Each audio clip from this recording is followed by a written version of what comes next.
Programme قریب مجیب کے سلسلے میں انشاءاللہ آج ہم گناہوں کی بخشش کی دعاؤں کے بارے میں پڑھیں گے۔ حقیقت یہ ہے کہ انسان خطا کا پتلا ہے، انسان کے نفس کے اندر کمزوریاں موجود ہیں۔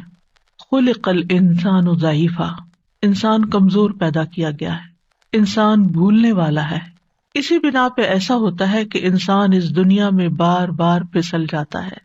کبھی اللہ سبحانہ وتعالیٰ کے کسی حکم کو ماننے میں اسے مشکل ہو جاتی ہے، یا وہ بھول جاتا ہے، یا وہ قصدن نہیں عمل کرتا جو اس کو کرنے کے لیے کہا جاتا ہے، اور کبھی وہ بھول چوک کا شکار ہو جاتا ہے، انجانے میں اس سے خطائیں ہو جاتی ہیں۔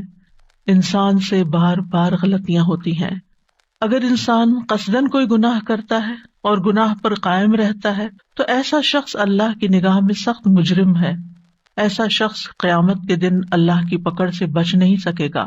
ایک اور انسان ایسا ہوتا ہے کہ جس سے انسان ہونے کے ناطے غلطی ہو جاتی ہے، طبعی کمزوری کی بنا پر وہ پھسل جاتا ہے، لیکن غلطی کے بعد وہ فوراً متنبہ ہو جاتا ہے، ہوش میں آ جاتا ہے، اس کے اندر شرمندگی اور توبہ کا احساس پیدا ہو جاتا ہے، وہ اللہ تعالیٰ سے معافی مانگتا ہے اور آئندہ غلطی نہ کرنے کا عزم کر لیتا ہے۔ ایسا شخص غلطی کرنے کے باوجود اللہ تعالیٰ کے انعام کا مستحق ہو جاتا ہے۔ انسان اپنے آغاز سے ہی غلطیاں کرتا چلا آیا ہے۔ آدم علیہ السلام سے بھی بھول چوک ہوئی تھی، لیکن انجام کار انہوں نے توبہ کر لی، اپنے رب کی طرف رجوع کر لیا اور مزید اللہ تعالیٰ کے قریب ہو گئے۔ اللہ تعالیٰ نے ان کو چن لیا۔ موسیٰ علیہ السلام سے ایک قبطی کا قتل ہو گیا تھا، انہوں نے فوراً توبہ کر لی، اللہ تعالیٰ نے ان کو اپنے کام کا بنا لیا، چن لیا۔ غلطی انسان سے ہوتی ہے، لیکن غلطی کرنے کے بعد جو شخص توبہ استغفار کر لیتا ہے وہ ایسا ہوتا ہے گویا اس نے غلطی کی ہی نہ ہو۔ اللہ سبحانہ وتعالیٰ اس کو پاک صاف کر دیتا ہے، اور یہ ہم سب کی ضرورت ہے۔ اس لیے بہت ضروری ہے کہ ہم بار بار اللہ تعالیٰ کی طرف پلٹتے رہیں اور توبہ اور استغفار کرتے رہیں۔ قرآن مجید میں اللہ تعالیٰ فرماتے ہیں، اللہ کسی نفس کو اس کی وسعت سے بڑھ کر تکلیف نہیں دیتا، جو اس نے نیکی کمائی وہ اسی کے لیے ہے، اور جو اس نے برائی کمائی وہ اسی کے ذمہ ہے۔ اے ہمارے رب، اگر ہم بھول جائیں یا ہم خطا کریں تو ہمارا مواخذہ نہ کرنا۔ اے ہمارے رب، ہم پر ایسا بوجھ نہ ڈالنا جیسا تو نے ہم سے پہلے لوگوں پر ڈالا تھا۔ اے ہمارے رب، اور تو ہم سے وہ بوجھ نہ اٹھوا جسے اٹھانے کی ہم میں طاقت نہیں، اور ہم سے درگزر فرما، ہمیں بخش دے، ہم پر رحم فرما، تو ہی ہمارا مولا ہے، بس کافر قوم کے مقابلے میں ہماری مدد فرما۔ یہ بہت ہی جامع آیت ہے اور عرش کے خزانے تلے سے دی گئی ہے۔ اس میں انسان سورۃ البقرہ کے اختتام پر اپنی عاجزی اور اپنی کمزوری کا اعتراف کرتے ہوئے اللہ سبحانہ وتعالیٰ سے بخشش، عفو، درگزر اور رحم کی درخواست کرتا ہے۔ یہ بہت ہی جامع آیت ہے، اس میں بہت سے نکات ہیں۔ اس میں اللہ تعالیٰ نے اپنے قانون سزا اور جزا کے کچھ کلیے بیان کیے ہیں۔ پہلا یہ کہ اللہ تعالیٰ بندوں پر ان کی طاقت سے زیادہ بوجھ نہیں ڈالتا۔ ہر شخص بس اتنا ہی مکلف ہے جتنی اس کو طاقت ملی ہے۔ جو چیز اس کے حدود میں نہیں، اس کے اختیار میں نہیں، اس کے امکان میں نہیں، اس پر اس سے کوئی مواخذہ بھی نہیں، اس کی پکڑ بھی نہیں، کیونکہ وہ کر سکتا ہی نہیں تھا۔ دوسرا یہ کہ انسان کو وہی کچھ ملے گا جو اس نے کمائی کی ہوگی، جس کی اس نے کوشش کی ہوگی۔ اگر اس نے نیکی کی تو اسے اس کا بدلہ ضرور مل کر رہے گا، اور اگر اس نے کوئی برا کام کیا تو اس کی سزا بھی ملے گی۔ یہاں انسان کو اپنے آباء و اجداد کی یا اپنے دوستوں کی نیکیاں کام نہ آئیں گی، نہ اس کا حسب نسب اور سٹیٹس اس کو فائدہ دے گا۔ ہمارے دین میں یہ نہیں کہ کرے کوئی اور بھرے کوئی، ہر شخص اپنے اعمال کا خود ذمہ دار ہے۔ ہاں، یہ ضرور ممکن ہے کہ اگر کسی شخص نے کسی نیک کام کی بنیاد رکھ دی ہے تو اس کے بعد جتنے لوگ اس کام کو آگے بڑھائیں گے وہ سب اس کے لیے صدقہ جاریہ بن جائے گا، اس کے اثرات موت کے بعد تک جاری رہیں گے۔ نیکی کے اس کام میں اسے برابر کا حصہ ملتا رہے گا۔ ایک دفعہ اس کا شیئر اس میں ہو گیا تو ہمیشہ کے لیے وہ شیئر ہولڈر ہو گیا، اب اس کو پروفٹ ملتا رہے گا۔ اسی طرح اگر کسی نے کسی برے کام کی بنیاد رکھ دی تو موت کے بعد اس کے اثرات جاری رہیں گے اور وہ اس برائی میں بھی برابر کا حصے دار ہوگا۔ آیت کے اختتام پر ایمان والوں کے دلوں کو تسلی دینے کے لیے اللہ تعالیٰ نے خود دعا سکھا دی کہ انسان پر اطاعت کی، اللہ تعالیٰ کی فرما برداری اور عبادت کی جو ذمہ داری ڈالی گئی ہے، اگر انسان اس کی ادائیگی میں کسی بھول چوک کا شکار ہو جاتا ہے یا عمدن کوئی غلطی کر بیٹھتا ہے تو پھر وہ اپنے رب سے معافی مانگ لے، توبہ کر لے۔ اور پھر یہ دعا بھی سکھائی گئی کہ یا رب جو مشکلات پہلے لوگوں پر آئی تھیں ہمیں ان سے بچا لے، اور یہ کہ مشکلات کا بس اتنا ہی بوجھ ہم پر ڈالنا جسے ہم سہار سکیں، بس آزمائش اتنی ہی ہو جس پہ ہم پورے اتر جائیں، اس میں ناکام نہ ہو۔ اسی طرح ایسا بھی نہ ہو کہ ہماری قوت برداشت سے بڑھ کر ہم پر کوئی سختی نازل ہو جائے اور پھر ہم سیدھے رستے سے بھٹک جائیں، کیونکہ فقر، تکلیف، بیماری انسان کو بعض اوقات مایوسی اور کفر میں مبتلا کر دیتی ہے۔ تو یا رب ایسی کوئی تکلیف نہ آئے کہ جس سے ہمارا ایمان جائے۔ اللہ سبحانہ تعالیٰ کی یہ سنت رہی ہے کہ جو شخص بھی حق کی پیروی کا ارادہ کرتا ہے اللہ تعالیٰ اس کو آزماتا ضرور ہے۔ ماما تقول ان لمستها هي سر، اس کا اخلاص دیکھتا ہے، اور جب آزمائشیں آتی ہیں تو مومن کا کام پھر یہی ہے کہ ان کا مقابلہ کرے، ان کے آگے ہمت نہ ہارے، اللہ تعالیٰ کی طرف پلٹے، کثرت سے استغفار کرے، اپنے گناہوں کی معافی مانگے تاکہ انسان اس مشکل سے باہر نکل آئے۔ بہرحال مومن کو اللہ تعالیٰ کی طرف ہر حال میں رجوع کرنا چاہیے، چاہے خوشحالی ہو، چاہے نعمتوں کی کثرت ہو، یا پھر آزمائشوں پر آزمائشیں آ رہی ہوں، کیونکہ یہی ایک طریقہ ہے، اللہ سبحانہ تعالیٰ ہی کو تھام لینے کا ایک واحد ذریعہ ہے کہ جس سے انسان ہر طرح کی مشکلات سے نپٹ سکتا ہے اور حق کے سیدھے راستے پر قائم رہ سکتا ہے۔ تو اس لیے یہ دعا استغفار اور توبہ اور بخشش کی دعاؤں میں بہت اہم دعا ہے کہ جسے تکرار سے مانگتے رہنا چاہیے۔ اور اس میں سب سے پہلے جو بات کی گئی، لا یکلف اللہ نفسا الا وسعها، وسع اس چیز کو کہتے ہیں جو انسان پر وسیع ہو جائے، یعنی اس پہ تنگ نہ پڑے، اس پہ تنگی نہ ڈالے۔ مطلب یہ ہے کہ اللہ تعالیٰ کسی نفس کو صرف اس چیز کا ذمہ دار ٹھہرا دیتا ہے جس کی اس کے پاس وسعت ہوتی ہے، یعنی طاقت ہوتی ہے، اور جس کو وہ نبھا سکتا ہے۔ اور سوال یہ پیدا ہوتا ہے کہ کیا یہ شرعی معاملات کی بات ہو رہی ہے یا قدری معاملات کی، تقدیر کی بات ہو رہی ہے؟ یہاں شرعی معاملات کی بات ہو رہی ہے، کیونکہ بعض اوقات تقدیر کے کچھ ایسے فیصلے انسان پر آ جاتے ہیں کہ جو اس کی واقعی برداشت سے باہر ہو جاتے ہیں، جن کو انسان فیس نہیں کر سکتا، بعض اوقات ختم ہو جاتا ہے، بعض اوقات ہوش و حواس کھو بیٹھتا ہے۔ ان آزمائشوں سے بھی پناہ مانگنی چاہیے۔ لیکن یہاں بات ہو رہی ہے لا یکلف اللہ نفسا الا وسعها، یعنی اللہ نے انسان کو عبادت کی کسی بھی ایسی مشقت میں نہیں ڈالا کہ جسے وہ کر نہ سکے۔ یعنی جو نمازیں ہم پر فرض کی گئی ہیں، روزے ہم پر فرض کیے گئے، یا حج ہم پر فرض کیا گیا، یا اسی طرح اور کچھ کام جن کاموں کا ہمیں حکم دیا گیا ہے، ان میں سے کوئی بھی کام ایسا نہیں کہ جو ہم کر نہ سکتے ہوں، اور پھر ان کے کرنے میں بھی بہت وسعت ہے، یعنی اس میں بھی انسان کو سہولت دی گئی ہے کہ اگر ایک طریقے پہ نہیں کر پا رہا تو وہ اس میں رخصت لے لے، اس میں اختصار بھی ہے، اس میں سہولت بھی ہے۔ نماز میں کھڑے نہیں ہو سکتے، بیٹھ جاؤ، بیٹھ نہیں سکتے لیٹ جاؤ، سجدہ نہیں کر سکتے اشارے سے سجدہ کر لو، وضو نہیں کر سکتے تیمم کر لو، اور اسی طرح کی بے شمار مثالیں ہیں کہ جس میں ہمیں بہت وسعت دی گئی ہے، بہت آسانی دی گئی ہے۔ تو یہ اللہ سبحانہ تعالیٰ کا ایک رحمت کا پہلو ہے کہ اللہ تعالیٰ ہمارے ساتھ آسانی چاہتا ہے، تنگی نہیں چاہتا۔ یرید اللہ بکم الیسر ولا یرید بکم العسر، اللہ تمہارے ساتھ آسانی کا ارادہ کرتا ہے، تنگی کا ارادہ نہیں رکھتا۔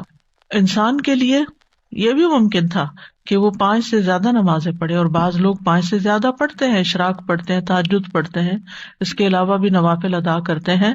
انسان 1 مہینے سے زیادہ کے روزے رکھ سکتا ہے، جو کہ شوال کے روزے آج کل آپ رکھ رہے ہیں، تو آپ کو اندازہ ہے کہ ہاں واقعی رمضان کے پورے کرنے کے بعد 6 اور بھی رکھنے کو دل چاہتا ہے، اور محبت سے رکھتے ہیں، کوئی بوجھ سمجھ کے نہیں۔ اسی طرح حج کے ساتھ ساتھ عمرہ بھی کر سکتا ہے، اور 1 سے زیادہ حج بھی کر سکتا ہے۔ تو یہ جتنی بھی چیزیں ہیں عبادات میں سے انسان جن کا مکلف قرار دیا گیا ہے، وہ انسان کی وسعت سے باہر نہیں ہے، اور جہاں اس کی وسعت نہیں ہے وہاں اس پر وہ فرض بھی نہیں ہے۔ مال نہیں ہے تو زکوٰۃ بھی نہیں ہے، وسعت استطاعت نہیں ہے تو حج بھی نہیں ہے، اور اگر بیمار ہے تو روزہ بھی نہیں ہے، بڑھاپا ہے یا ایسی بیماری ہے کہ جو ٹھیک نہیں ہو سکتی تو اس کا بدلے میں فدیہ بھی بتا دیا گیا ہے۔ تو اللہ سبحانہ تعالیٰ کا یہ خاص فضل ہے کہ اس نے بندوں کو وہی احکامات دیے ہیں جن کے ادا کرنے کی ان کے اندر طاقت ہے، اور ان معاملات میں اللہ تعالیٰ نے کوئی تنگی اور حرج نہیں رکھا۔ قرآن مجید میں آتا ہے وَمَا جَعَلَ عَلَيْكُمْ فِي الدِّينِ مِنْ حَرَج، اس نے دین میں تم پر کوئی تنگی نہیں رکھی بلکہ آسانی کا ارادہ کیا ہے۔ نبی صلی اللہ علیہ وسلم نے فرمایا میں یہودیت اور نصرانیت لے کر نہیں آیا، مجھے نرمی اور سہولت والی شریعت دے کر بھیجا گیا ہے، کیونکہ ان کو جو احکامات ملے ان میں ہماری شریعت کے مقابلے میں سختی تھی، اور کچھ انہوں نے اپنے اوپر مزید سختیاں اپنے مرضی سے جیسے رحمانیت ایجاد کر لی، کچھ اور اپنے لیے مشکلات ڈال لیں۔ اسی طرح ایک اور حدیث میں آتا ہے نبی صلی اللہ علیہ وسلم نے فرمایا بے شک دین آسان ہے، اور جو شخص دین میں سختی اختیار کرے گا تو دین اس پہ غالب آ جائے گا، یعنی اس کی سختی نہیں چل سکے گی۔ بس اپنے عمل میں پختگی اختیار کرو، اور جہاں تک ہو میانہ روی برتو، اور خوش ہو جاؤ، اور صبح اور شام اور دوپہر اور کسی قدر رات میں عبادت سے مدد حاصل کرو۔ یعنی یہ عبادات دراصل اس زندگی کا جو امتحان ہے اور جو ہماری مشکلات ہیں ان میں بھی آسانی پیدا کرنے کے لیے، یہ ہمیں راحت دینے کے لیے ہے، ہمارے اندر ایمان کی قوت بڑھانے کے لیے ہے، جس کے بعد ہم ہر طرح کی مشکلات کا بہتر طور پر مقابلہ کر سکتے ہیں۔ یہ عبادات ہمیں تکلیف میں مبتلا کرنے کے لیے نہیں ہے بلکہ ہماری زندگی میں آسانی پیدا کرنے کے لیے ہے۔ پھر فرمایا لہا ما کسبت وعلیہا ما اکتسبت، انسان ہی کو ملے گا جو اس نے کمائی کی، یعنی جس نفس نے جو کیا اس کو اس کا فائدہ پہنچ کر رہے گا۔ To be honest, یعنی نیک اعمال اور محنت مشقت جو بھی اس نے کی اس کا اجر و ثواب اسی کے لیے، اور پھر اسی کے ذمے ہے جو اس نے کمایا، یعنی گناہ کمایا۔ اکتسبت یہاں کسبت نیک اعمال کے لیے آیا اور اکتسبت برے اعمال کے لیے آیا۔ اس کی وجہ کیا ہے؟ نیکی کرنے کے لیے کوئی بہت بڑی مشقت نہیں کرنی پڑتی، معمولی کوشش سے بھی انسان نیکی کر لیتا ہے، چھوٹی چھوٹی بے شمار آسان نیکیاں ہیں، کتاب بھی ہے چھوٹی سی آسان نیکیاں، تو اس میں بھی چھوٹے چھوٹے کام ایسے بتائے گئے ہیں جن کا بہت بڑا اجر اور ثواب ہے۔ اور اکتسبت اکتساب میں تا زائد ہے، اس میں آپ دیکھیے کہ قاعدہ یہ ہے کہ جب کسی فعل کے اندر حروف زیادہ ہوتے ہیں تو معنی میں بھی شدت آ جاتی ہے۔ تو اکتساب میں یہ ہے کہ ارادتاً کوشش کرنا، یعنی عمدن گناہ کا ارادہ کر کے پھر اس کے لیے کوشش بھی کرنا یا اسے کمانا، کیونکہ انسان پر کوئی گناہ اس وقت تک نہیں لکھا جاتا جب تک وہ عمدن گناہ یعنی جان بوجھ کے گناہ نہیں کرتا اور اس کے لیے کوئی کوشش نہیں کرتا۔ جو چیز اچانک ہو جائے، بھول چوک ہو جائے، اس پہ پکڑ بھی نہیں ہے، وہ انسان کے لیے لکھی بھی نہیں جاتی۔ تو گویا گناہ کرنے کے لیے انسان اپنا ارادہ اور کوشش استعمال کرتا ہے، اور نیکی کرنے کے لیے اس کے مقابلے میں اس کو زیادہ محنت نہیں کرنی پڑتی۔ اور پھر یہ ہے کہ گناہ کا وبال گناہ کرنے والے پر ہوگا، لا تزر وازرۃ وزر اخری ومن یکسب فانما یکسبہ علی نفسہ، جو شخص کوئی گناہ کماتا ہے وہ اپنی جان پر ہی کماتا ہے، یعنی اس کا بوجھ خود ہی اس کو اٹھانا ہوگا۔ وَأَن لَّيْسَ لِلْإِنسَانِ إِلَّا مَا سَعَىٰ، انسان کو وہی ملے گا جس کی اس نے کوشش کی، یعنی جو کوشش سے اور ارادتاً گناہ کیا وہی اس کے ذمہ آئے گا۔ اور نیکی کے بارے میں آتا ہے من جاء بالحسنۃ فلہ عشر امثالھا، جس نے ایک نیکی کی اس کے لیے 10 گنا ہے، لیکن اس کے برعکس ومن جاء بالسیئۃ فلا یجزی الا مثلھا، برائی کی تو بس اتنا ہی بدلہ اس کو ملے گا، وہم لا یظلمون، کسی پر ظلم نہیں کیا جائے گا۔ پھر فرمایا ربنا لا تؤاخذنا ان نسینا او اخطأنا، یہاں اللہ تعالیٰ کو رب کہہ کے پکارا گیا، ربوبیت کا وسیلہ دیا گیا، واسطہ دیا گیا۔ یہ جو آتا ہے نا وَلِلَّهِ الْأَسْمَاءُ الْحُسْنَىٰ فَادْعُوهُ بِهَا، اللہ کے اچھے اچھے نام ہیں ان کے ساتھ اس کو پکارو، تو اسی میں سے ایک چیز یہ ہے جب ہم کہتے ہیں ربنا، یہ اللہ کے نام کے ساتھ ہم اللہ تعالیٰ کو پکارتے ہیں، کیونکہ ہمارا رب خالق مالک مدبر وہی ہے، اور جو ہم یہاں مانگ رہے ہیں اس کا تعلق اس کے رب ہونے سے ہے کہ وہی ہمیں دے سکتا ہے۔ اور اکثر آپ دیکھیں گے قرآن مجید میں کہ دعا مانگنے کو اللہ تعالیٰ کی ربوبیت کے ساتھ ہی قرآن مجید میں خاص کیا گیا، اسی لیے قرآن مجید کی اکثر دعائیں بلکہ تقریباً سب دعائیں جو ہیں الا ماشاء اللہ وہ ربنا سے ہی شروع ہوتی ہیں۔ تو ربنا لا تؤاخذنا ان نسینا او اخطانا، اللہ ہمیں نہ پکڑنا، یعنی ہمیں سزا نہیں دینا اگر ہم بھول جائیں۔ بھول کب ہوتی ہے؟ جب انسان کو کسی چیز کا علم ہوتا ہے اور پھر علم کے بعد وہ اس کام کو بھول کر کر لیتا ہے. اور خطا کیا ہوتی ہے؟ علم ہی نہیں ہوتا، لا علمی میں غلطیاں کر رہا ہوتا ہے. جیسے ریسنٹلی میں نے دیکھا کہ مسلمانوں کی جب اجتماعی صورتحال دیکھتے ہیں اور سب سے بڑی عبادت تو نماز ہی ہے، تو جب میں مسجد نبی میں اپنے دائیں بائیں دیکھتی تھی تو اور خواتین ہی ہوتی تھی تو بہت ہی زیادہ تکلیف ہوتی تھی اس بات کی کہ نماز کے بنیادی فرائض تک سے غافل ہیں یا لا علم ہے، معلوم ہی نہیں سطر کتنا ڈھانکنا ہے، نماز میں کہاں دیکھنا ہے، نماز میں سجدہ کیسے کرنا ہے، رکوع کیسے کرنا ہے. کیونکہ بہت سارے لوگ ہوتے ہیں نا، نظر پڑ جاتی ہے آگے، آپ کے آگے جو سب نظر پڑ جاتی ہے، کسی نے گردن اٹھائی ہوئی ہے، کسی نے جھکائی ہوئی ہے، بس ایسے ہی تھوڑا سا جھکا ہوا ہے کوئی، اور آپ کو معلوم ہے کہ اگر رکوع اور سجدہ صحیح نہ ہو تو نماز ہی نہیں ہوتی. لیکن بہت ہی دل تکلیف میں آ جاتا تھا کہ یا رب ان سب کو کون ایجوکیٹ کرے اور کون بتائے اور کس طرح ان کی تربیت کی جائے. بہرحال ہم سب پر لازم ہے خود بھی سیکھیں اور دوسروں کو بھی سکھائیں، اور جہاں جہاں تک ہم پہنچا سکیں پہنچائیں، اور کم از کم اپنے دائیں بائیں اور اپنے گھر میں اور اپنے بچوں کو تو صحیح نماز پڑھنا سکھا دیں. پھر اسی طرح سطر میں آپ دیکھیں کہ ہارڈلی کوئی ایسی خاتون ہوگی خصوصاً پاکستانی ڈریس میں کہ جس کے ٹخنے ڈھکے میں ہوں، اور ٹخنے تو کیا آدھی آدھی رکوع اور سجدے میں جاتے ہوئے پنڈلیاں بھی نظر آ جاتی. جب سطر ہی نہیں تو نماز کہاں سے ہوگی؟ دکھ کس بات کا ہوتا ہے کہ اتنا مال اور وقت اور جد و جہد خرچ کر کے آپ یہاں پہنچے ہیں اللہ کے گھر میں، اور کرنا کیا ہے وہ آتا ہی نہیں ہے.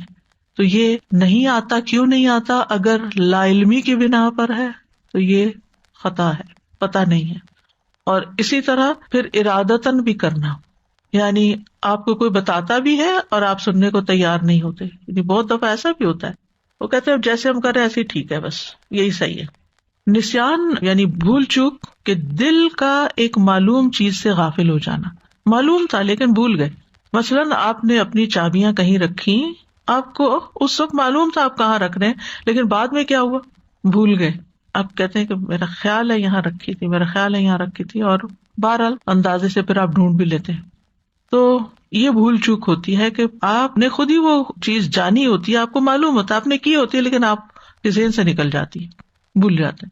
اور خطا جو ہوتی ہے مخالفت کو کہتے ہیں، نافرمانی کے ارتکاب کو کہتے ہیں. لیکن خطا میں مخالفت کا ارادہ ضروری نہیں کہ جان بوجھ کے وہ ارادے سے کرے. اور اسی طرح کسی بھی حکم سے جاہل رہنا یہ بھی خطا میں شامل ہے. یہ بھی ایک غلطی ہے کہ انسان کوشش ہی نہ کرے اور جان بوجھ کے جاہل رہے. اور بہت سے لوگ تو جہالت اختیار کرتے ہیں، پریفر کرتے ہیں. کیوں؟ کہ اگر جان لیا تو کرنا پڑ جائے گا. تو کیا اللہ کو نہیں پتا کہ آپ کیوں لا علم رہنا چاہتے ہیں، کیوں جاہل رہنا چاہتے ہیں؟ بہرحال خطا اور نسیان میں تھوڑا سا فرق ہے. نسیان بھول چوک ہے اور خطا مخالفت ہے، غلطی ہے.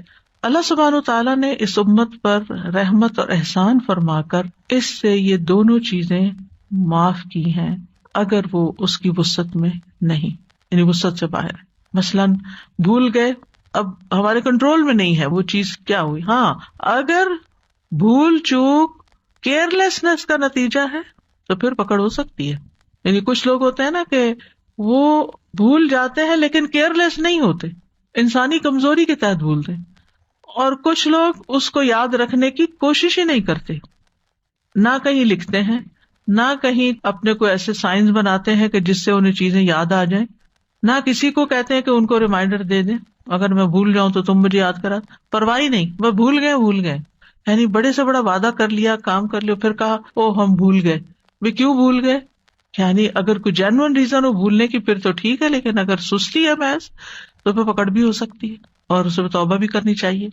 اب مثال کے طور پر اگر ایک شخص ناپاک کپڑے پہن کر نماز پڑھ لے یا اپنے جسم سے کسی نجاست کو دور کرنا بھول گیا، یا نماز کے دوران منہ سے اچانک کوئی لفظ نکل گیا، مثلاً آپ کو چھینک آئی تو الحمدللہ کہنے کے بجائے آپ نے کہا او ہو.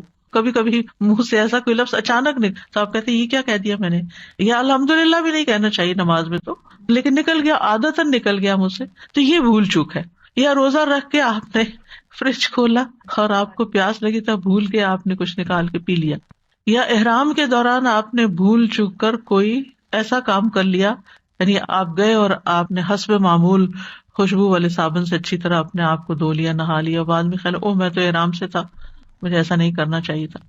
تو بہرحال یہ سب چیزیں جو ہیں یہ بھول چوک سے تعلق رکھتی ہیں، اور ہم میں سے ہر کوئی کسی نہ کسی موقع پر روزے میں، نماز میں، ان چیزوں میں، طہارت کے معاملات میں بھول چوک کا شکار ہو جاتے ہیں. بعض اوقات وضو کیا ہوتا ہے لیکن پھر وضو نہیں رہتا، لیکن ہمیں یہی ہوتا ہے نہیں ہم نے تو کیا ہوا ہے وضو، اور جو وضو کا ٹوٹنا ہے وہ بھول چکا ہوتا ہے، اور اسی وضو میں نماز پڑھ لیتے ہیں جبکہ وضو نہیں ہوتا.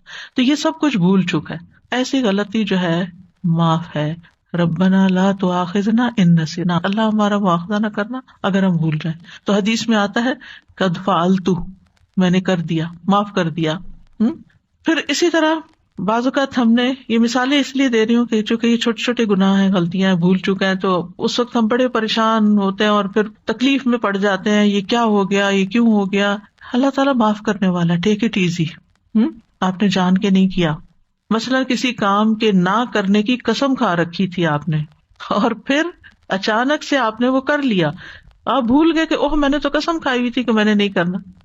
اسی طرح غلطی سے آپ نے کسی کا کوئی نقصان کر دیا، آپ سے کسی کا برتن ٹوٹ گیا، حالانکہ آپ کا کوئی ارادہ نہیں تھا توڑنے کا، ٹوٹ گیا. اب اس سے آپ کو گناہ نہیں ہوگا، اگرچہ غلطی ہے. ہاں اگر آپ بہت ہی کیئر لیس تھے اور آپ کہتے کیا فرق پڑتا ہے ٹوٹ جائے،